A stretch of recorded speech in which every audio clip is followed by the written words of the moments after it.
Hi everyone, स्वागत है आप सभी का आपके और हमारे YouTube चैनल स्ट्रीमलाइन एजुकेशन पर। मैं हूं चेतन और आज हम सीखने वाले हैं एक नया चैप्टर जिसका नाम है सर्कल। तो चलो शुरू करते हैं with the basics of circle.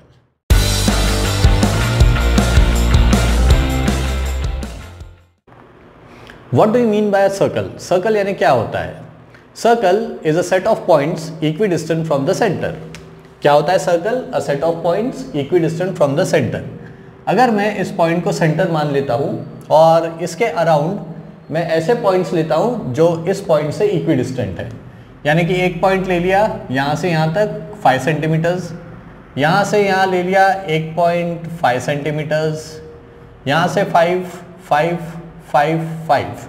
Okay, तो what will I get? I will get a circle. मुझे एक सर्कल मिल जाएगा। सो what is a circle? It is a set of points equidistant from the center. अब कुछ बहुत ही बेसिक सी चीज़ें regarding circle जो आप बचपन से पढ़ते आ रहे हो, जैसे radius and diameter of the circle. तो रेडियस क्या होता है? It is the distance between the centre of the circle and any point on the border of the circle और the circumference of the circle. So ये हो जाएगा उसका radius. Distance between center of the circle and any point on the circumference of the circle is called as radius. And what is diameter? Diameter is a line passing through the center of the circle. Okay, a line passing through the center of the circle and whose both the ends lie on the circumference of the circle. यानी कि अगर मैं इस line को अगर ऐसे extend कर देता हूँ, ओके, तो ये लाइन दिख रही है आपको, उसके जो दो एंड पॉइंट्स है they are lying on the circumference of the circle and the line is passing through the centre. So इस पूरी लाइन को बोला जाएगा diameter. Okay, so this will be the diameter of the circle and we know that diameter is 2 times radius. Okay, diameter जो होता है it is 2 times radius और we can say that radius is half of diameter. Okay, तो ये सब चीज़ें तो बहुत बचपन से सीखी थी। अब कुछ और चीज़ें जो 9th स्टैंडर्ड में सीखी होगी आपने, जैसे कि what do you understand by a chord and what do you understand by a secant. Okay, chord का मतलब क्या होता है और सीकेंट का मतलब क्या होता है। चलो उसके लिए फिर से एक सर्कल निकाल लेंगे विथ सेंटर C। अगर मैं कोई सेगमेंट उतारता हूँ इन सच अ वे, ये हो गई लाइन सेगमेंट AB। अब आप इस सेगमेंट AB को देखोगे तो इसके जो दोनों पॉइंट्स है they are lying on the circle, okay, या फिर circumference of the circle. A और B दोनों पॉइंट्स ऑन द सर्कल है, तो ऐसे वाला जो सेगमेंट है इसको कहा जाता है chord. That is called as a chord. So how will you define a chord? A line segment whose both the ends lie on the circle. A line segment whose both ends lie on the circle is called as a chord. Okay, तो ये था definition cord का। अभी next है secant. Okay, SECANT। तो फिर secant का मतलब क्या होता है? सीकेंट का मतलब एक ऐसी लाइन जो सर्कल को 2 पॉइंट्स पे इंटरसेक्ट करती है, जो 2 पॉइंट्स सर्कल पे 2 पॉइंट्स को इंटरसेक्ट करती है और बाहर निकल जाती है। ओके, तो अगर मैं कहूँ कि ये पॉइंट है MN, ठीक है, तो इसको हम कॉर्ड बोलेंगे क्या? नहीं बोलेंगे, क्योंकि इसके जो एंड पॉइंट्स हैं M और N ये सर्कल के ऊपर लाई कर रहे हैं क्या? नहीं कर रहे। तो MN is not a chord, MN will be called as a secant. Okay, MN को क्या बोलेंगे हम? सीकेंट। हाँ, लेकिन अगर इसी लाइन के अंदर मैं इनको भी 2 पॉइंट्स को नाम दे देता हूँ, such as P and Q। इस पॉइंट को Q है और इस पॉइंट को P बोला गया है। Then if I ask you, can I call PQ as the chord? Obviously yes, you can call PQ as the chord. Why? Because the segment PQ के जो एंड पॉइंट्स है वो सर्कल के ऊपर लाई कर रहे हैं, तो we will call PQ as the chord, but MN will be the secant of the circle. Okay, तो ये बहुत इंपॉर्टेंट चीजें हैं, कॉर्ड और secant. Let us talk more about the chord. Okay, अब आप देखोगे ये सेंटर ऑफ द सर्कल है। अब अगर मैं इस कॉर्ड को धीरे धीरे धीरे ऊपर लेके जाता हूँ, ठीक है, समझ लो ये कॉर्ड को मैंने यहाँ लेके गया तो देखो इसका लेंथ बढ़ गया, फिर यहाँ लेके गया तो और लेंथ बढ़ गया, और मैं यहाँ पे अगर सेंटर ऑफ द सर्कल से कॉर्ड उतारता हूँ तो you will find that this is the longest chord. Okay, अगर मैं सेंटर ऑफ द सर्कल से कॉर्ड उतारता हूँ तो that will be the longest chord, and longest chord is nothing but the diameter of the circle. So we can say that diameter is the longest chord of the circle. So जो भी cord diameter से पास होगी वो सबसे longest होगी, और जैसे जैसे वो सेंटर से दूर जाती जाएगी देखो उसका जो लेंथ है वो कम होता चला जाएगा। ओके, अब और एक चीज जो 9th स्टैंडर्ड में आपने सीखा था, उसके लिए फिर से एक बार सर्कल ड्रॉ कर लेता हूं और फिर से एक कॉर्ड ड्रॉ कर लेता हूं।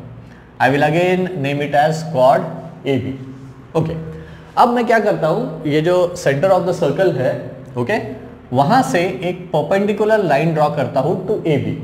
ओके, यानी कि मैंने यहां से एक लाइन ड्रॉ की कॉर्ड ए बी के ऊपर, और ये कॉर्ड ए बी को ये लाइन कैसी है, परपेंडिकुलर है, और सी ले लेते हैं सेंटर ऑफ द सर्कल। इसका मतलब कि एंगल ये जो सी ओ बी है वो कितने डिग्रीज का हो गया, obviously angle C O B will be of 90 degrees. तो आपको एक चीज पता चलेगी कि जब भी हम एक परपेंडिकुलर लाइन ड्रॉ करते हैं from the centre of the circle to the chord, जब भी हम एक परपेंडिकुलर लाइन ड्रॉ करते हैं from the centre of the circle to the chord, then it is going to bisect the chord. फिर से रिपीट करता हूं, a line drawn, a perpendicular line drawn from the centre of the circle to the chord, it is going to bisect the chord। bisect का मतलब क्या होता है, it is going to divide that chord into two equal parts। Okay, तो अगर AB distance आपको दिया है 16 सेंटीमीटर्स, ओके, और बताया गया है कि CO is drawn perpendicular to chord AB। Okay, तो अगर ये CO perpendicular है chord AB को, तो obviously it is going to mean that this CO is going to bisect the chord, यानी कि AO और OB ये दोनों इक्वल होने वाले हैं। और अगर AO और OB इक्वल है यानी कि ये 16 के आधे हैं।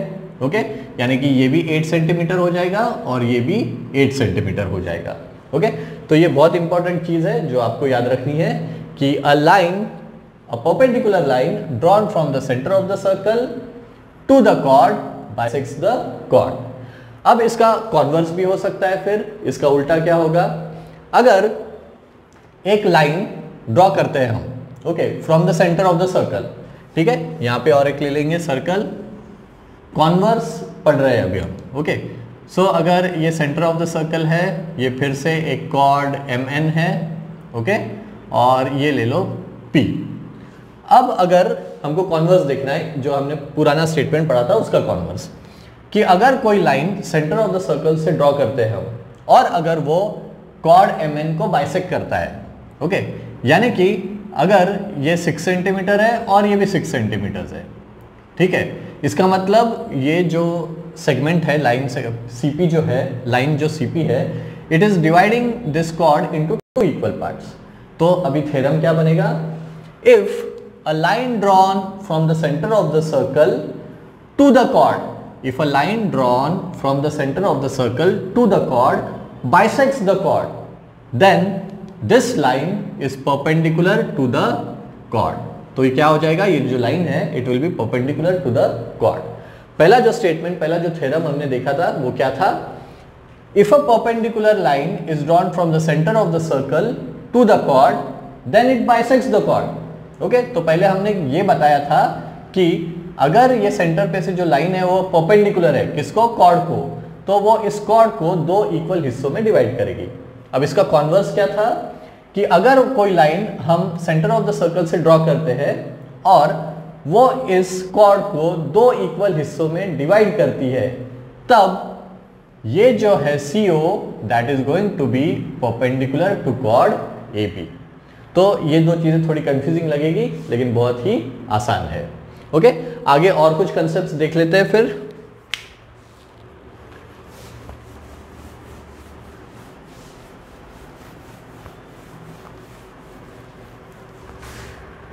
चलो इसी थ्योरम के बेस के ऊपर एक प्रॉब्लम सॉल्व कर लेते हैं। फॉर एग्जाम्पल कि आपको एक सर्कल दिया हुआ है, ठीक है, और यहाँ पे आपको एक कॉर्ड दिया है, and if this is C is the centre of the circle, okay. और एक गिवन थिंग है कि सपोज ये सी, डी और ई है, और ये जो पॉइंट है दैट इज एफ, ओके। अब इसमें दिया हुआ है, ये आपके एक्टिविटी में का प्रॉब्लम है, ओके, और ये जो लेंथ है D E, okay, length D E दी गई है 16 सेंटीमीटर सपोज, ओके, और इसका जो डायमीटर है it is given as 20 centimetres, okay. तो क्या क्या दिया है गिवन में, diameter equals to 20 centimetres, okay, and this length D E दी गई है that is equal to 16 centimetres, okay. ये एक्टिविटी है। अब आपको क्या फाइंड आउट करना है, you have to find the length C F, okay, what you have to find the length C F. तो आसान सा प्रॉब्लम है, अगर आपको थ्योरम्स अच्छे से याद हो जाते हैं तो ज्योमेट्री इज वेरी सिंपल। चलो तो इसी को सॉल्व कर लेते हैं। अभी हमको मालूम है कि ये जो है सी एफ, ओके, और एक चीज दी है कि C F is perpendicular to chord D E, okay. C F जो है वो परपेंडिकुलर टू कॉर्ड डी है, ये ऑलरेडी दे चुके हैं। चलो तो अब इसको सॉल्व करना है, तो पहले क्या करेंगे हम, ऑब्वियसली हमको पता है कि a line drawn, a perpendicular line drawn from the centre of the circle to the chord bisects the chord. इसका मतलब कि D F will be equal to F E. तो अभी सॉल्यूशन लिखते हैं, ओके, और एक कंस्ट्रक्शन भी कर लेते हैं, जॉइंट सेगमेंट सी डी कर लेंगे, जॉइंट सेगमेंट सी डी। चलो इसको मैं ज्वाइन कर लेता हूँ, ओके। सो सेगमेंट सी डी को ज्वाइन कर लिया। अब डायरेक्टली मैं लिख सकता हूँ यहाँ पे कि now D F equals to F E, okay, and that is equal to half of D E, half of D E, okay. क्यों लिखूंगा ऐसे मैं, क्यों मैं बोल रहा हूँ कि this and this, these two are equal and these are half of D, because a line drawn, perpendicular line drawn from the center of the circle to the chord bisects the chord। तो यहाँ पे मैं पूरा लिख सकता हूँ a line drawn, या फिर मैं हमेशा perpendicular भूल जाता हूँ, a perpendicular line drawn from center of the circle, center of circle to the chord bisects the chord, bisects the chord, okay. तो इसके वजह से D F is equal to D F equals to half of D E. तो half of D कितना हो गया, half of D, D दिया है ऑलरेडी 16 सेंटीमीटर्स, ओके।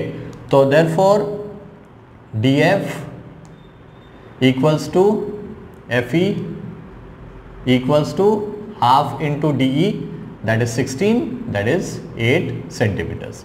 तो डी एफ भी 8 सेंटीमीटर्स हो गया और एफ ई भी 8 सेंटीमीटर्स हो गया, ओके। लेकिन हमको क्या निकालना है, हमको निकालना है सी एफ का लेंथ, ओके, सी एफ का लेंथ निकालना है। तो अभी हमको मिल गया है ये। अब आप देख सकते हो ये एक ट्रायंगल है जिसमें एंगल सी एफ डी कितने डिग्रीज का है, 90 डिग्रीज का है, ओके। और क्या हमको सी डी पता है, ओके। अब डायमीटर दे चुके हैं, नाउ डायमीटर इज 20 सेंटीमीटर्स और रेडियस क्या होता है, हाफ ऑफ डायमीटर, यानी कि d upon 2 equals to 20 upon 2 यानी कि 10 centimetres. So you will get C D 10 centimetres, okay. तो अभी ये एक ट्राइंगल है सी डी एफ जिसमें एक एंगल है 90 डिग्रीज का, ओके। ये जो एफ पॉइंट है सी एफ डी, ये 90 डिग्रीज का एंगल है, यानी कि ये राइट एंगल ट्राइंगल है। तो हमको पता है कि राइट एंगल ट्राइंगल में हमेशा कौन सा थ्योरम लग सकता है, पाइथागोरस थ्योरम। तो अभी आगे कंटिन्यू करते हैं। In triangle C F D, in triangle C F D, angle C F D equals to 90 degrees, okay. Angle C F D is equal to 90 degrees. Therefore 90 degrees की जो opposite side रहती है वो क्या रहती है, it is hypotenuse, okay. So therefore we know that according to Pythagoras theorem, hypotenuse का square equals to base square plus height square, okay, यहाँ पे लिख देंगे बाय पाइथागोरस थ्योरम। तो हाइपोटेनियस कितना है, CD यानी कि 10 सेंटीमीटर्स। तो यहाँ पे पहले लिख लो CD square equals to base, base क्या है DF, तो DF स्क्वायर प्लस हाइट कितनी है CF, तो ये हो जाएगा प्लस CF का स्क्वायर। तो CD की जगह वैल्यूज डाल दो, CD 10 है तो 10 स्क्वायर इक्वल्स टू DF का स्क्वायर यानी कि 8 स्क्वायर प्लस CF का स्क्वायर। हमको क्या निकालना है, CF की वैल्यू निकालनी है। CF को वहीं रख देता हूँ, 8 को इधर लेके आ जाता हूँ, तो ये प्लस है, इक्वल टू के लेफ्ट साइड पे जाएगा तो इट विल बिकम माइनस। तो ये बनेगा 10 square minus 8 square equals to CF का स्क्वायर। और आई कैन राइट इधर का इधर कर देता हूँ, CF square equals to 10 square minus 8 square. 10 square क्या होता है 100 एंड 8 स्क्वायर क्या होता है 64। ओके, तो CF square equals to 100 minus 64। यहाँ पे कंटिन्यू कर लेता हूँ। अब 100 माइनस 64 कितना होता है 36 होता है। Therefore CF square equals to 36। अब मुझे सिर्फ CF निकालना है, नॉट CF स्क्वायर, तो I should take square root on both the sides. So taking square root on both sides. Okay, so I will get CF equals to under root of 36 and therefore CF is equal to 6. So very simple, we got CF distance equals to 6 centimeters. Okay, तो ये जो चीज़ थी यानी कि ये जो theorem था, that a line drawn from the center of the circle, फिर से भूल गया मैं, a line a perpendicular line drawn from the center of the circle to the chord bisects the chord। और इसका कॉन्वर्स क्या हो जाएगा, if a line drawn from the center of the circle bisects the chord, if a line drawn from the center of the circle to the chord bisects the chord, then it is going to be perpendicular to the chord। तो ये दो चीजें, ये दो theorems अच्छे से याद रखना। चलो इसके आगे अभी और कंटिन्यू करते हैं। अभी सेकेंड एक्टिविटी देखते हैं। एक फिगर दिया हुआ है और उसमें दिया हुआ है find the radius of the circle. Okay, तो ये है एक circle with its centre at O and QR is the chord and P is the mid point of segment QR। क्या क्या दिया हुआ है कि ये जो सेगमेंट QR है वो सबसे पहले तो एक कॉर्ड है सर्कल का। आपको पता है कि कॉर्ड वो होता है जिसके एंड पॉइंट्स जो है सर्कल के ऊपर लाए होते हैं। देन इस सर्कल का जो सेंटर है वो कहाँ पे लाई कर रहा है O के ऊपर and P is the mid point, P जो है it is the mid point of segment QR और कॉर्ड QR। ओके, अगर P मिड पॉइंट है तो आपको पता है कि अगर मिड पॉइंट है तो QP will be equal to PR, यानी कि ये दो जो सेगमेंट्स है QP और PR ये क्या होने वाले हैं, इक्वल होने वाले हैं। अब और इंफॉर्मेशन क्या दी गई है, QR इक्वल्स टू 24। ओके, तो ये जो डिस्टेंस है QR, okay, that is 24 and OP equals to 10। तो ये जो OP है that is given, that is 10। चलो ध्यान से देखो क्या क्या चीजें दी गई है कि QR कॉर्ड है, ओके, और एक लाइन है जो हमने सेंटर से निकाली है कॉर्ड के ऊपर और वो कहाँ पे टच हो रही है कॉर्ड को P पे, और ये जो है P ये मिड पॉइंट है। Okay, so QP will be equal to PR और हमको ढूंढ के निकालना है find the radius of the circle. Okay, अब radius of the circle, line joining the centre and any point on the circle. तो I can join this like this and this can be the और this will be the centre of the circle. अब आपको इसको कैसे solve करना है, अभी दो चीजें याद रखना है जो हमने अभी पढ़ी थी थोड़ी देर पहले कि a line drawn, perpendicular line drawn from the center of the circle to the chord bisects the chord। अब इस वाले में क्या हमको बताया गया है कि OP is perpendicular to QR? बिल्कुल भी नहीं, हमको OP perpendicular to QR है ये नहीं बताया गया है, ये हमको बताना पड़ेगा कि OP is perpendicular to QR। हाँ, लेकिन दूसरी चीज जो है वो कॉन्वर्स में बताई है कि a line drawn from the, if a line drawn from the center of the circle to the chord bisects the chord। यहाँ पे क्या ये लाइन इस कॉर्ड को बाइसेक्ट कर रही है? ऑब्वियसली कर रही है क्योंकि QP is equal to PR। So if a line drawn from the centre of the circle to the chord bisects the chord then it is going to be perpendicular to the chord. Okay, तो ये theorem याद रखना है और उसी के base पे हमको ये प्रॉब्लम सॉल्व करना है। ओके, तो गिवन इंफॉर्मेशन कभी भी ज्योमेट्री में जितने डायग्राम्स निकालोगे उतना अच्छा होता है। ओके, और जितनी भी इंफॉर्मेशन है उस डायग्राम पे डाल देनी है। अब क्यू आर 24 है, ये 24 है, then P is the mid point. Okay, तो हम यहाँ पे सोल्यूशन चालू करेंगे। P is midpoint of chord, P is the midpoint of chord QR। Okay, तो midpoint है तो obviously QP और PQ will be equal to PR, therefore PQ equals to PR। I can write here segment PQ equals to segment PR। okay, and that is equal to half of QR। ये QR का दोनों भी आधा आधा होने वाले हैं, तो हाफ इंटू क्यू आर, तो क्या हो जाएगा, therefore segment P Q equals to segment P R equals to half into Q R. Q R कितना दिया है, Q R is given as 24 units, तो यहाँ पे लिख देता हूँ 24, तो 2 12 24, so we get segment P Q equals to segment P R and that is equal to 12 units. Okay, अगर आपको सेंटीमीटर, मीटर, मिलीमीटर ऐसा कोई यूनिट नहीं दिया है तो सीधा सीधा लिख देने का है यूनिट्स, आगे नंबर के आगे यूनिट्स लिख दो। ओके, सो ये हो गया 12 यूनिट्स का, ये भी हो गया 12 यूनिट्स का, और ये इंफॉर्मेशन दी है, ओपी की लेंथ दी है 10, और हमको ये निकालना है। तो हमको पता है कि हम पाइथागोरस थ्योरम से निकाल सकते हैं, लेकिन पाइथागोरस थ्योरम कब अप्लाई कर सकते हैं, जब हमको पता है कि उसमें का एक एंगल जो है it should be of 90 degrees. तो ये इंफॉर्मेशन तो इस ट्रायंगल में है नहीं कि one of the angles is of 90 degrees, ऐसा तो बताया नहीं गया है। लेकिन हमने पिछला जो थ्योरम पढ़ा था उसका कॉन्वर्स भी देखा है, क्या कि if a line is drawn from the centre of the circle to the chord bisects the chord, then that line is perpendicular to the chord. तो इस थ्योरम से हमको पता चल जाएगा कि angle O P Q is of 90 degrees.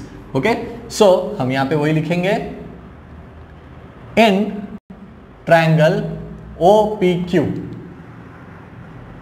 Okay, in triangle OPQ angle OPQ equals to 90 degrees. Why, फिर से वही, if a line drawn from the centre of the circle, if a line drawn from the centre of the circle to the chord bisects the chord, यानी कि दो equal हिस्से करता है। Okay, bisects the cord, यहां पे ये चीज हो चुकी है, it is bisecting the chord. Okay, then the line is perpendicular to the chord, then the line is perpendicular to the chord. Okay, so इसी की वजह से हमको पता चल गया कि OPQ जो एंगल है इट इज ऑफ 90 डिग्रीज। अब हमको पता चल गया कि इन ट्रायंगल OPQ एक एंगल 90 डिग्रीज का है, तो हम क्या लगा सकते हैं, Pythagoras theorem. Okay, so therefore I can write that OQ square equals to, ये हाइपोटेनियस है, hypotenuse square equals to base square plus height square, so that is equal to QP का स्क्वायर प्लस OP का square. यहाँ पे लिख देंगे by Pythagoras theorem. मैं shortcut में लिख रहा हूँ, आप फुल फॉर्म लिख देना उसमें।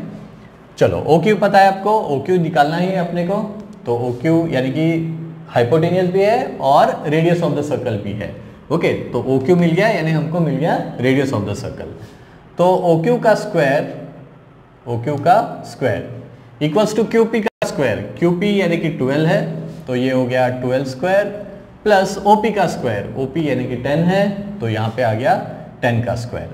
Okay, so OQ square equals to 12 square कितना होता है, 144, 30 तक पूरे स्क्वायर और स्क्वायर रूट्स याद रखना है, यानी कि स्क्वायर 30 का कितना होता है, इसका स्क्वायर रूट भी कितना होता है, ऐसे 30 तक आप याद रखो, और 10 का स्क्वायर होता है 100। तो OQ square equals to 144 plus 100, यानी कि कितना हो जाएगा, 244। अब हमको सिर्फ OQ चाहिए, हमको OQ स्क्वायर नहीं चाहिए। So how will we find OQ? By taking square root on both the sides. Okay? So taking square root on both the sides. इसको आगे कंटिन्यू करता हूँ। हमको मिला है OQ स्क्वायर इक्वल्स टू 244। चलो, तो OQ क्या हो जाएगा, it will be square root of 244। यहाँ पे आंसर छोड़ मत देना, इसको जितना सिंप्लीफाई कर सकते करना चाहिए। ओके, अब सिंप्लीफाई कैसे करते हैं ऐसे नंबर को जो स्क्वायर रूट में होता है, that is also very important. Okay, तो आप क्या करना, पहले 244 के फैक्टर्स निकाल लेना। ओके, फैक्टर्स कैसे निकालते हैं 244 के, मैं यहाँ निकाल लेता हूँ 244 के फैक्टर्स। अब फैक्टर्स निकालने के लिए पहली चीज एक करना है कि स्मॉलेस्ट नंबर से उसको डिवाइड करते जाना, जैसे कि 2 1 जा 2, 2 2 जा 4, 2 2 जा 4। ओके, अब फिर से ये नंबर 2 से डिवाइड हो सकता है क्योंकि इवन नंबर है। 2 6 जा 12, 2 1 जा 2। ओके, अब देखो 61 आया। Okay, is 61 divisible by any number? देखो जरा सोचो, no, 61 is a prime number, तो I can write 61 into 1 equals to 61। तो जो हमको लेफ्ट साइड पे जो नंबर्स मिले वो क्या हो गए, 244 के फैक्टर्स हो गए। ओके, तो इनको हम प्रॉपरली लिखेंगे, OQ इक्वल्स टू, ओके, अब क्या करना है, जो नंबर एक परफेक्ट स्क्वायर है, जो बड़ा नंबर एक परफेक्ट स्क्वायर है, उसके टर्म्स में हमको इस नंबर को लिखना है। यानी कि 244 can be written as 2 into 2 into 61, लेकिन 2 2 जा 4 है, यानी कि 4 एक परफेक्ट स्क्वायर है, तो उसको हम ऐसे लिख देंगे कि OQ equals to 4 into 61। Okay, अब हमने 4 इंटू 61 क्यों लिखा, क्योंकि 4 का परफेक्ट स्क्वायर रूट निकलता है। 4 का परफेक्ट स्क्वायर रूट क्या होता है, ऑब्वियसली 2 होगा, तो ये सिंप्लीफाई होके क्या बनेगा, जिसका परफेक्ट स्क्वायर रूट निकलता है वो स्क्वायर रूट के बाहर आ जाता है। तो 4 का परफेक्ट स्क्वायर रूट निकलता है जो कि 2 होता है, वो स्क्वायर रूट के बाहर आ जाएगा, लेकिन 61 का स्क्वायर रूट नहीं निकलता है, तो 61 अंदर रह जाएगा। सो OQ कितना हो गया, 2 root 61। So you will get OQ equals to 2 root 61 units. So this is how you have to solve this problem. Okay, तो ये बहुत ही आसान था। चलो आगे कंटिन्यू करते हैं। चलो अभी देखते हैं circles passing through 1, 2 and 3 points. इसका मतलब ये होता है कि एक पॉइंट में से कितने सर्कल पास हो सकते हैं, 2 पॉइंट्स में से कितने सर्कल पास हो सकते हैं, और 3 पॉइंट में से कितने सर्कल्स पास हो सकते हैं। तो ये भी एक इंपॉर्टेंट चीज है जो रिमेंबर करना है, क्योंकि 1 मार्क के लिए बहुत बार इस पे क्वेश्चन आता है या फिल इन द ब्लैंक्स में आता है। जैसे कि how many circles can pass through a single point, how many circles can pass through 2 points, and how many circles can pass through 3 collinear points and 3 non collinear points. Okay, तो चलो देखते हैं। अगर मैंने एक पॉइंट ले लिया, okay, this is a single point, तो इसके ऊपर से कितने सर्कल पास हो सकते हैं, चलो देखते हैं। एक सर्कल ऐसा हो सकता है, एक सर्कल ऐसा हो सकता है, एक सर्कल ऐसा हो सकता है, ओके, एक सर्कल ऐसा हो सकता है। तो इस पॉइंट पे से कितने सारे सर्कल पास हो सकते हैं। You can see that infinite circles can pass through a single point. Okay, infinite circles can pass through a single point. Infinite circle can pass through a single point. चलो अभी आपको दिए हैं 2 पॉइंट्स, ओके, और उसमें से पूछा जाएगा कि how many circles will pass through 2 points. तो हम क्या करेंगे, पहले 2 पॉइंट्स निकाल लेते हैं, ठीक है। अब हमको अगर सर्कल निकालना है और उस सर्कल के ऊपर ये दोनों पॉइंट्स लाई करने चाहिए, तो हम कैसे निकालेंगे, समझ लो ये AB है, ठीक है, और ये 2 पॉइंट्स हमने लिए हैं एट 10 सेंटीमीटर्स डिस्टेंस। ओके, कितना, 10 सेंटीमीटर्स। तो ये हो जाएगा उसका डायमीटर, और रेडियस क्या होता है उसका आधा, यानी कि 5 सेंटीमीटर, तो ये हो जाएगा 5 और ये हो जाएगा 5। तो अभी 5 सेंटीमीटर रेडियस लेके हम यहाँ से एक सर्कल उतार सकते हैं ऐसा। ओके, तो यहाँ पे रख के हमने एक सर्कल उतार लिया, ठीक है। अब एक सर्कल पास हो गया 2 पॉइंट्स के ऊपर से। ओके, अब हम क्या करेंगे, एक परपेंडिकुलर बाइसेक्टर निकालेंगे इस डायमीटर का। परपेंडिकुलर बाइसेक्टर कैसे निकालते हैं, ये बहुत आसान सी चीज है। मोर देन हाफ डिस्टेंस लेने का, यहाँ पे एक आर्क उतार दो, तो मैं अभी मोर देन हाफ, ओके, यहाँ पे एक आर्क उतार लो, और यहाँ पे भी एक आर्क उतार लो। फिर यहाँ पे रख के वही सेम डिस्टेंस से यहाँ पे आर्क उतारो और यहाँ पे आर्क उतारो।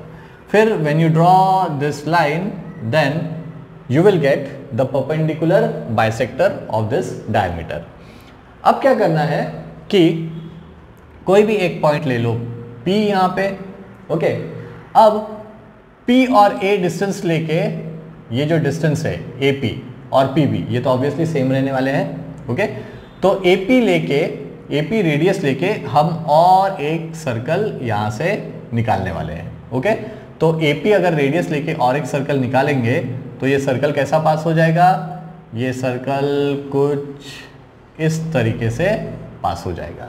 ठीक है, तो अब हमने और एक सर्कल उतार लिया इस पे से। ठीक है, अभी और एक पॉइंट ले लेते हैं, और एक पॉइंट ले लिया ऐसे, और फिर अभी इसको भी नाम दे दो M। अब फिर से रेडियस लेंगे MA एंड MB, ये दोनों तो सेम ही होंगे। अब MA लेके फिर से रेडियस, फिर से सर्कल निकाल लो। ठीक है, तो इससे क्या हो जाएगा, और एक सर्कल निकल जाएगा, ऐसा कुछ, राइट। तो इस तरीके से निकालते निकालते जाओगे तो again you will find that infinite circles can be drawn through 2 points. Okay, so I can say that infinite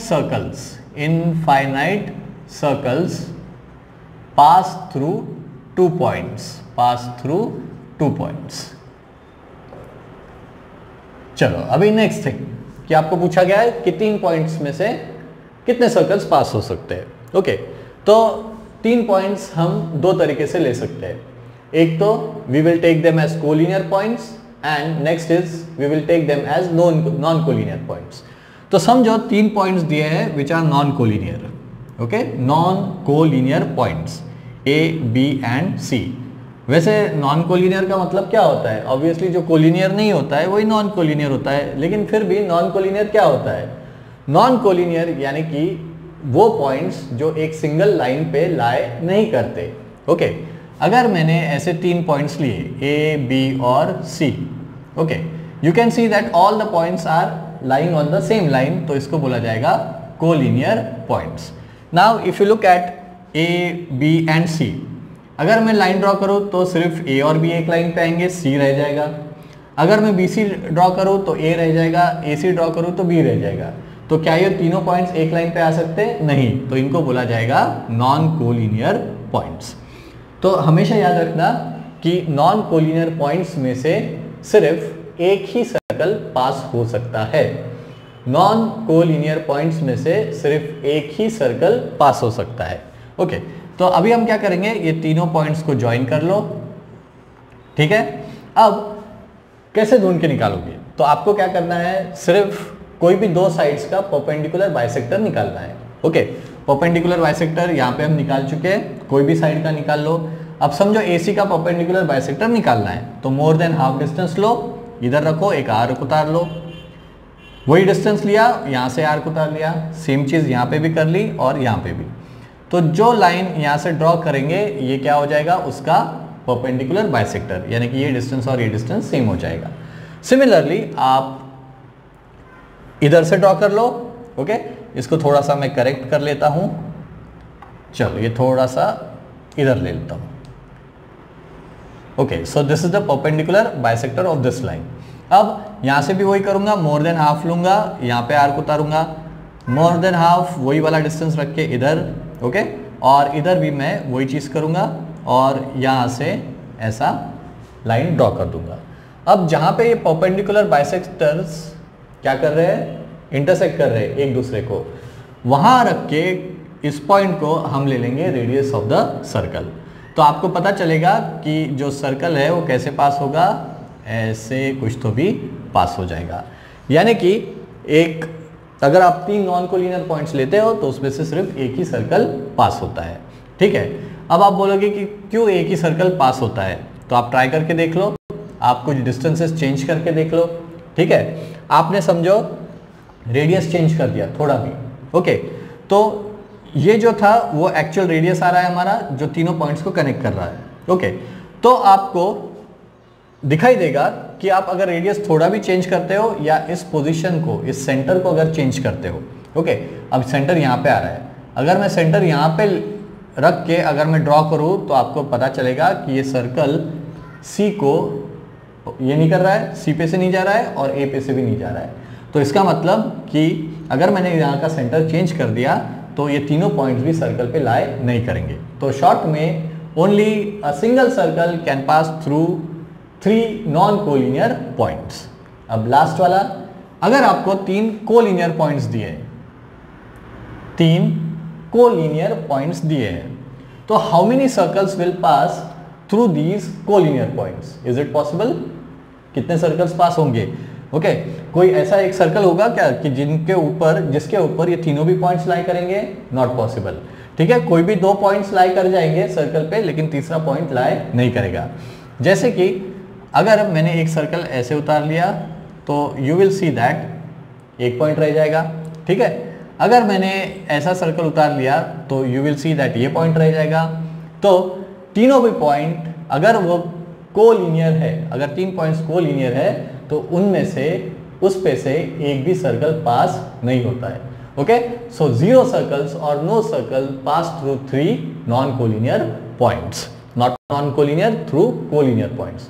so no circle passes through 3 collinear points. ये चीज आपको याद रखना है। चलो अभी देखते हैं सीकेंट एंड टेंजेंट। सीकेंट तो हम देख चुके हैं, फिर भी एक बार देख लेंगे। चलो सीकेंट के पहले टेंजेंट देख लेते हैं। टेंजेंट क्या होता है? ओके, अगर एक सर्कल है, ओके, और कोई एक लाइन है जो इस सर्कल को इंटरसेक्ट करती है या टच करती है at a single point. Okay, अगर कोई लाइन है जो इस सर्कल को टच करती है एट अ सिंगल पॉइंट, समझ लो ये लाइन L है, ये C है, सेंटर ऑफ द सर्कल। अब आप देखोगे कि ये जो लाइन L है वो सर्कल को इंटरसेक्ट या टच कर रही है at a single point P, then this line L will be tangent to the circle. तो टेंजेंट क्या होता है? व्हेन अ लाइन इंटरसेक्ट्स और touches the circle at a single point, whenever a line touches or intersects the circle at a single point, then it is called as a tangent.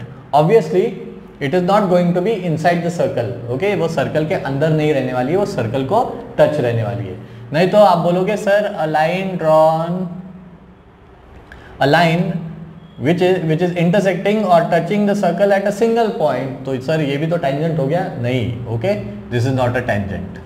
तो ये line हमेशा circle के बाहर रहेगी, बाहर भी नहीं बोलेंगे हम, उसको टच करेगी eight a single point. Okay, now let अस से कि सीकेंट क्या होता है। ओके, तो सीकेंट हमने देखा था कि अगर एक सर्कल है और कोई एक लाइन उस सर्कल को ऐसे इंटरसेक्ट करके जा रही है, तो इस लाइन ने L ने इस सर्कल को कहाँ कहाँ पे इंटरसेक्ट किया?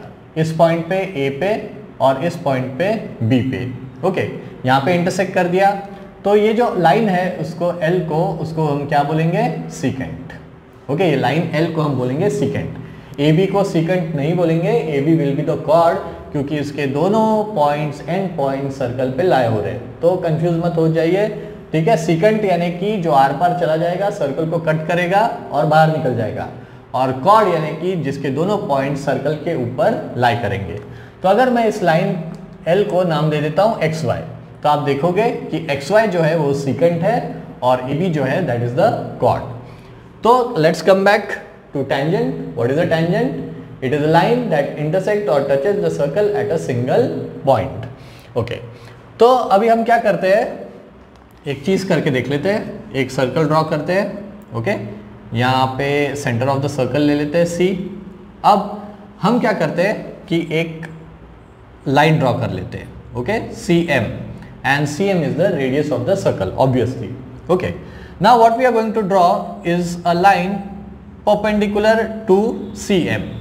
ओके, हमने क्या कर लिया, एक लाइन परपेंडिकुलर ड्रॉ कर ली CM को, यानी कि ये हो गया 90 डिग्रीज का।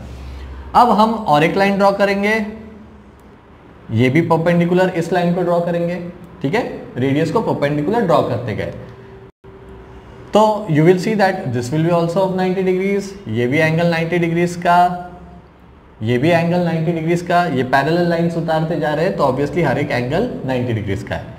फिर और एक लेंगे तो वो भी 90 डिग्रीज का, और एंड में जब ये लाइन ऐसे पास हो जाएगी, ओके, तो ऑब्वियसली ये जो एंगल है eight the point of contact यानी M पे, ठीक है, ये जो एंगल है CM, यहाँ पे नाम दे देता हूँ R। Okay, angle CMR, angle CMR पे कितना हो गया? 90 डिग्रीज का हो गया। इसका मतलब जो टेंजेंट है और रेडियस है उसके बीच का एंगल भी कितना होगा, हमेशा 90 डिग्रीज का होगा।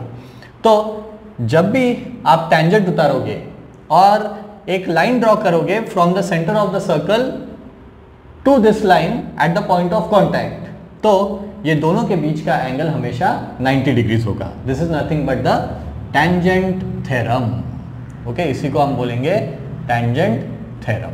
तो what is a tangent theorem? A tangent drawn at any point on the circle, a tangent drawn on any point on the circle, this is a point on the circle, this is a point on the circle, this is a point on the circle, a tangent drawn at any point on the circle is perpendicular to the radius. Okay, it is perpendicular to the radius at the point of contact.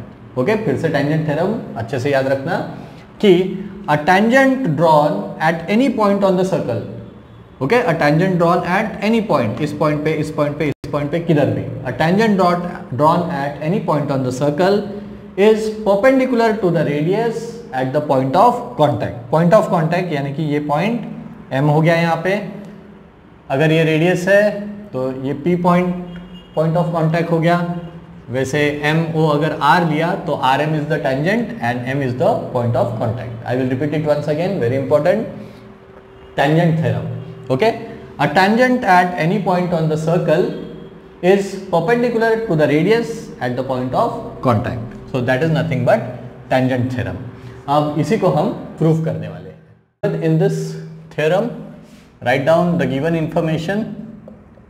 Given information में रहेगा कि एक circle है, this is a circle and there is a line L, okay, which is tangent to the circle with center O. Okay, एक line L है जो कि tangent है इस सर्कल को at the point of contact A.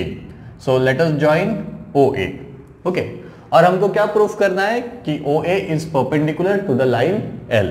और given में क्या है, we have a tangent line L which is tangent to the circle with center O at point A. So first we will write the given information that line L is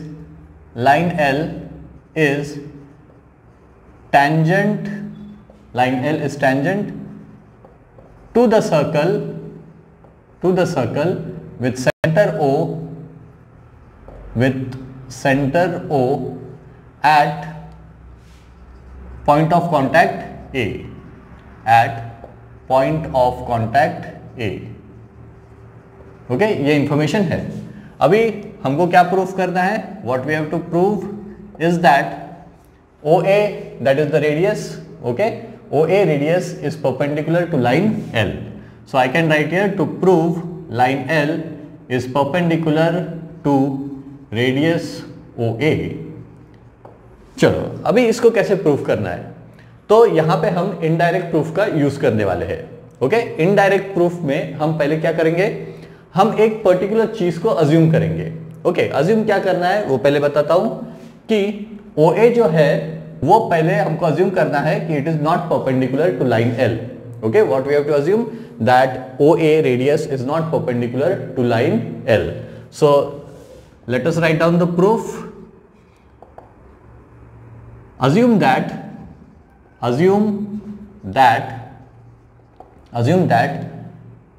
OA is not perpendicular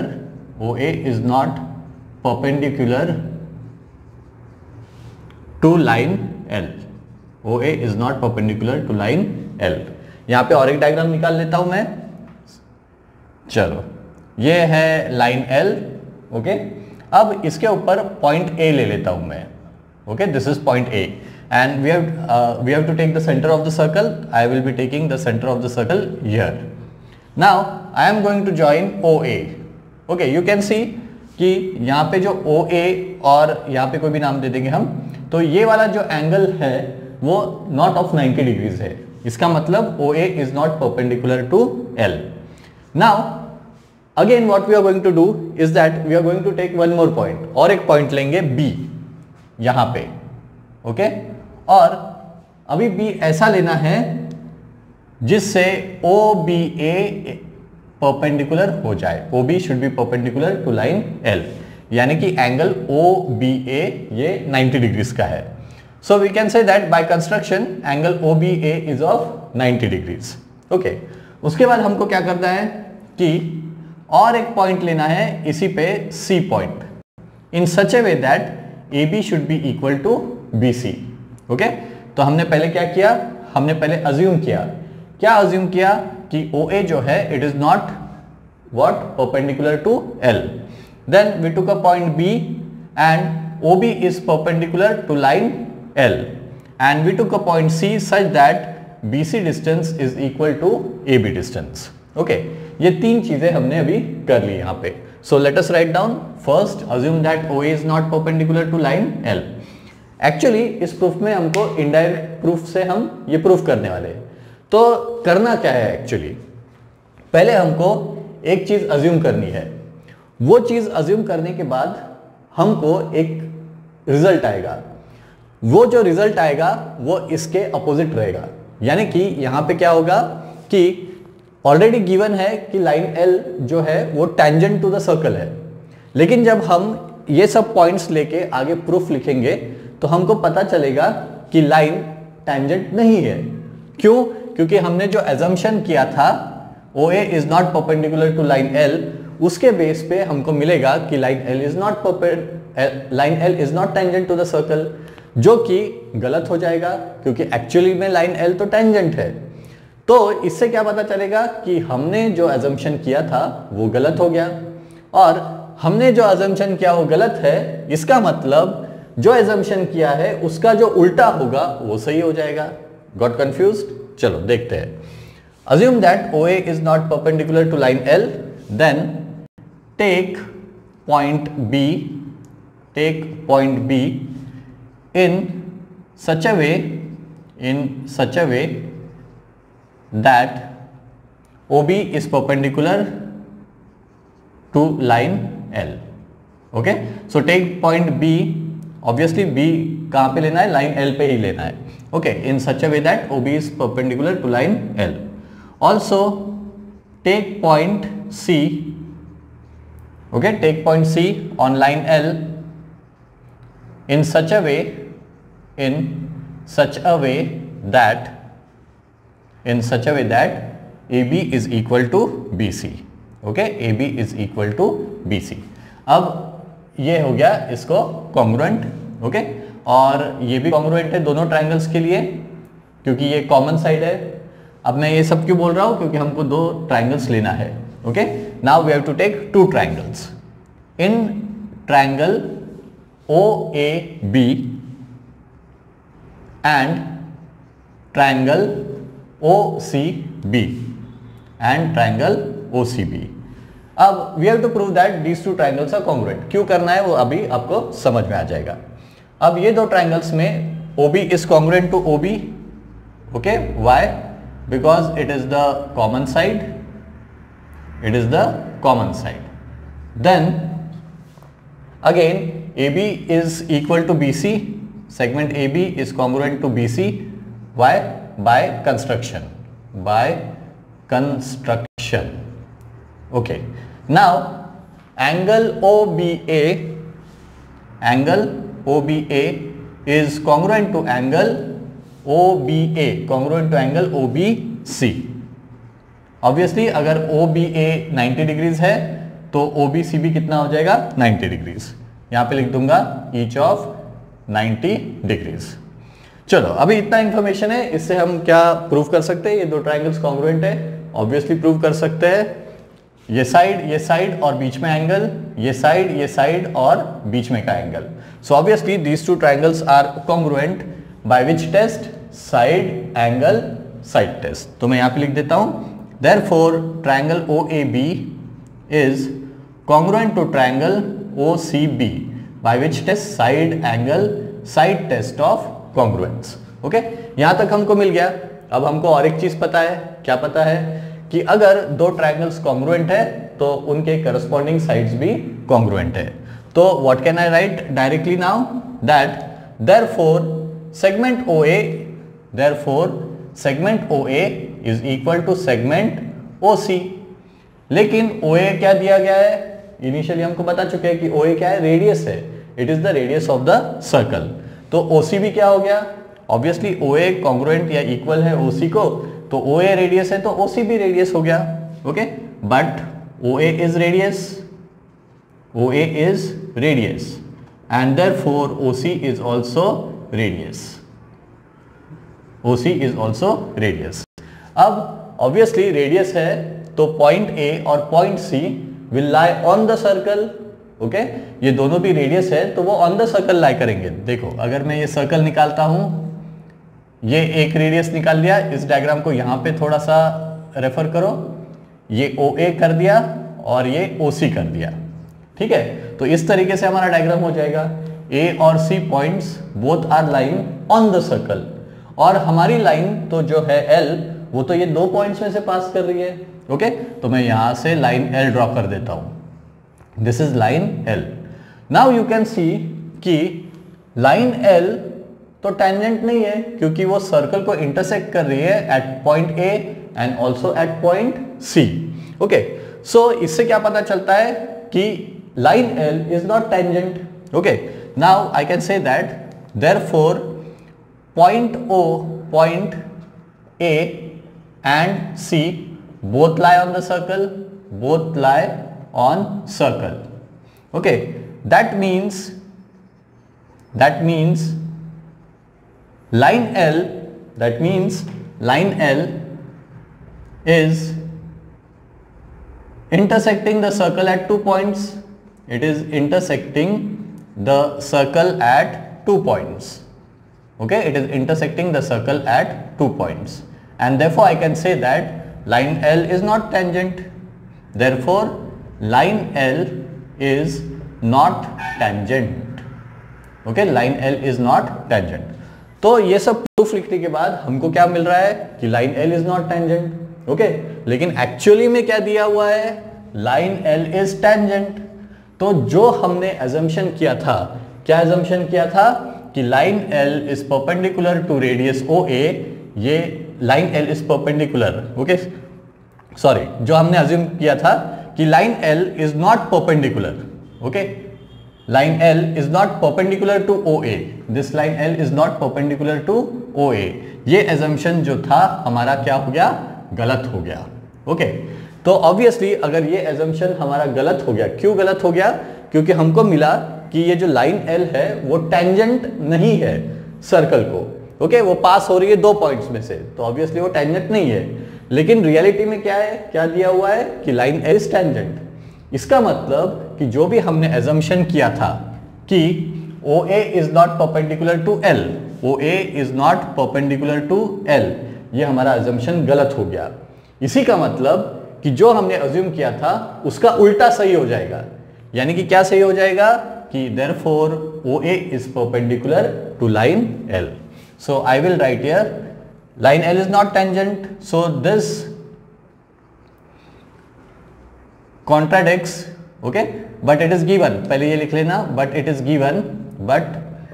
given that line L is tangent, that line L is tangent, therefore it contradicts our assumption। okay, तो इससे क्या हो जाएगा, this contradicts our assumption, और last में लिख देना कि therefore our assumption is wrong and therefore line L is perpendicular to radius OA। Okay, तो क्या हुआ, जो भी assumption हमने लिया था उसका contradiction हो गया, और उसका जो उल्टा है वही अभी प्रूव हो जाएगा कि line L is perpendicular to radius OA। so this is the proof of tangent theorem। चलो अभी देखते हैं tangent segment theorem। Okay, tangent segment theorem, tangent segment theorem ये कहता है कि अगर कोई भी पॉइंट लो आप आउटसाइड अ सर्कल, ओके, क्या लेना है, एक पॉइंट लेना है आउटसाइड अ सर्कल। ओके, तो अगर इस पॉइंट से, एक्सटर्नल पॉइंट से अगर हम टेंजेंट उतारते हैं इस सर्कल को, ओके, हमने क्या किया, इस पॉइंट से टेंजेंट उतारे 2 to this circle, then we have to prove that these 2 tangents are congruent to each other. Okay, this is nothing but tangent segment theorem. आपको one line fill in the blanks से question भी आ सकता है कि how many tangents can be drawn from a point outside the circle. तो obviously only 2 tangents can be drawn from a point outside the circle. Okay, और एक question हमेशा आता है कि एक particular point of the circle से कितने टेंजेंट पास हो सकते हैं। ओके, तो एक पर्टिकुलर पॉइंट से सिर्फ एक ही टेंजेंट पास हो सकता है, और अगर पॉइंट आउटसाइड द सर्कल है तो 2 टेंजेंट हम ड्रॉ कर सकते हैं। अगर पॉइंट ऑन द सर्कल है then obviously we can draw a single tangent through it. Okay, now let us come back to the tangent segment theorem. वो क्या कहता है कि tangents drawn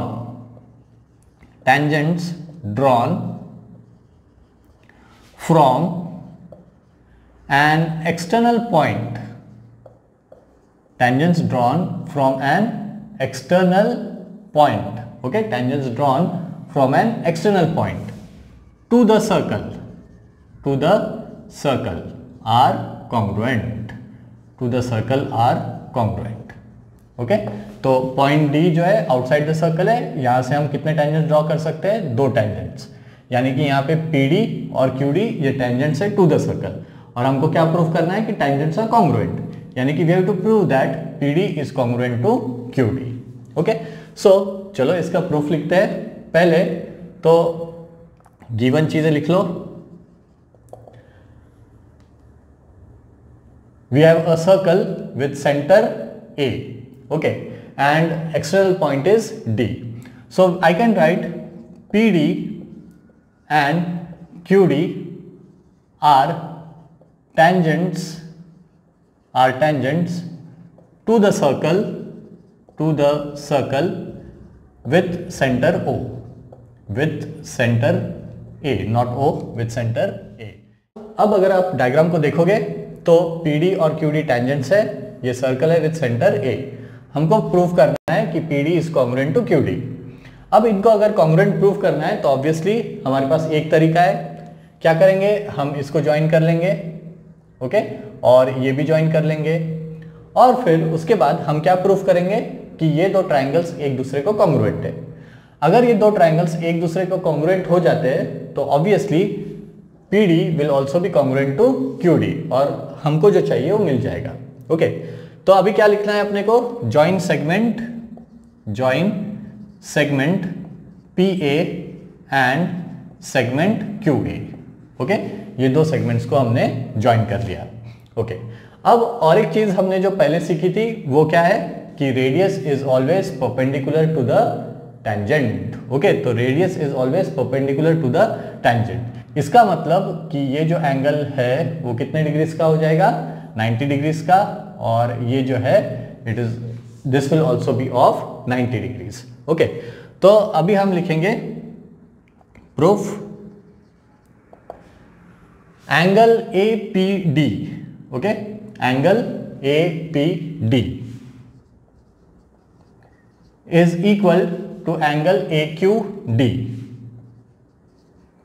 and that is equal to 90 degrees. Reason obviously tangent theorem, okay, tangent theorem।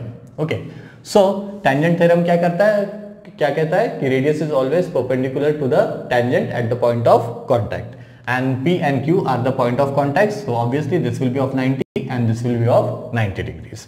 okay, now let us take these 2 triangles in triangle APD, in triangle APD and AQD, and triangle AQD, APD AQD। अब क्या क्या congruent है वो पहले लिख लो। Segment AD congruent to segment AD, segment AD congruent to segment AD। Okay, why, because it is the common side, because it is the common side. ठीक है, then segment AP congruent to segment AQ, segment AP congruent to segment AQ। Okay, why, ये दोनों की radio है of the same circle, तो I will write here radio of same circle. Radii of same circle. Okay, तो obviously ये और ये दोनों कॉन्ग्रुएंट है, ये कॉमन साइड है तो this will also be congruent. Okay, now अब दो साइड्स मिल गए, ठीक है। और एक चीज जो हमको पता है that is angle APD is congruent to angle AQD, is congruent to angle AQD. Why? Each of 90 degrees. Each of 90 degrees. Okay. तो अभी गलती कहाँ पे होती है वो मैं आपको बताता हूँ, ठीक है। अभी बच्चे क्या कर लेते हैं, अरे दो साइड्स कॉन्ग्रुएंट आ गए और एक एंगल कॉन्ग्रुएंट आ गया, तो क्या कर देते हैं, सीधा लिख देंगे triangle APD congruent to triangle AQD और टेस्ट लिख देंगे साइड एंगल साइड टेस्ट, जो कि बिल्कुल गलत हो जाएगा। क्यों गलत हो जाएगा? क्योंकि साइड एंगल साइड टेस्ट में एंगल जो होता है वो दोनों साइड्स के बीच में होना चाहिए। एंगल क्या होना चाहिए? दोनों साइड्स के बीच में होना चाहिए। अब हमको जो कॉन्ग्रुएंट साइड्स मिले हैं वो कौन से मिले हैं? ये वाला, okay, this one and this one. यहां पे भी कौन सा मिला है? This one and this one. Is the angle line between the congruent sides? Congruent sides ये है, ओके, और एंगल इधर रहना चाहिए। ये दो कॉन्ग्रुएंट है तो एंगल इधर रहना चाहिए, तब जाके लगेगा साइड एंगल साइड टेस्ट। तो ऑब्वियसली एंगल जो है कॉन्ग्रुएंट जो साइड्स है उसके बीच में नहीं है, तो ऑब्वियसली आप साइड एंगल साइड टेस्ट नहीं लगा सकते। तो अपने पास और एक टेस्ट होती है जिसको बोलते हैं hypotenuse side test of congruence. Okay, hypotenuse side test of congruence. अब hypotenuse side test of congruence क्या होता है? अगर दो ट्रायंगल्स दिए हैं, ठीक है, क्या दिए हैं? दो ट्रायंगल्स, ये दो ट्रायंगल्स दिए हुए। अगर इस ट्रायंगल का हाइपोटेनियस, ओके, हाइपोटेनियस कौन सा है इसमें जरा देखो, 90 डिग्रीज के अपोजिट की साइड, यानी कि AD इज द हाइपोटेनियस। अब इस ट्रायंगल में 90 डिग्रीज का अपोजिट, यानी कि ये हाइपोटेनियस है, तो obviously we have a common hypotenuse, यानी कि दोनों ट्रायंगल्स के लिए हाइपोटेनियस क्या है? कॉन्ग्रुएंट है। तो दो ट्रायंगल्स में एक हाइपोटेनियस अगर कॉन्ग्रुएंट है और कोई भी एक साइड उसके अलावा कॉन्ग्रुएंट है, अगर कोई भी और एक साइड उसके अलावा हाइपोटेनियस के अलावा और एक कोई भी साइड कॉन्ग्रुएंट है, then these two triangles are congruent by hypotenuse side test of congruence. Okay, तो ये याद रखना है। तो यहां पे हमको क्या मिल रहा है? Therefore triangle APD is congruent to triangle AQD। Okay, लेकिन टेस्ट SAS नहीं है, टेस्ट क्या है? Hypotenuse side test, hypotenuse side test of congruence, hypotenuse side test of congruence. Okay, तो इससे ये दो ट्रायंगल्स प्रूव हो जाएंगे कि कॉन्ग्रुएंट है। फिर से एक बार, हाइपोटेनियस साइड टेस्ट, अगर दो ट्रायंगल्स के हाइपोटेनियस कॉन्ग्रुएंट है, ये दोनों ट्रायंगल्स के कॉमन हाइपोटेनियस है, तो ऑब्वियसली वो कॉन्ग्रुएंट है दोनों के लिए। और कोई भी एक साइड, या तो वो AP हो सकती है, ओके, या PD हो सकती है, लेकिन PD के बारे में हमको पता नहीं है, तो we can not say that PD is congruent to QD। लेकिन हमको पता है कि AP is congruent to AQ because they are the radii of the same circle. तो हमको क्या क्या मिला? एक हाइपोटेनियस और एक साइड, दोनों ट्रायंगल्स के लिए कॉन्ग्रुएंट हो गई। So the two triangles are congruent by hypotenuse side test of congruence. Now obviously when the triangles are congruent, their corresponding sides are also congruent. So therefore I can write tangent PD or segment PD is congruent to segment QD और यहाँ पे क्या लिखेंगे? CSCT, corresponding sides of congruent triangles. Okay, hence we have proved that the tangents drawn to a circle from an external point are congruent to each other. Okay, so I can write here, therefore it is proved that the tangents drawn from an external point D to the circle are congruent to each other, hence proved. So this was the proof for tangent segment theorem. Theorems को अच्छे से याद कर लो ताकि आपको problems करने में, solve करने में कोई भी दिक्कत ना हो। अब अगले वीडियो में हम सॉल्व करेंगे एक्सरसाइज नंबर 3.1। तब तक के लिए स्टे सेफ, स्टे हेल्दी और मास्क लगा के खाना खाते जाओ। ओके, चलो मिलते हैं जल्दी।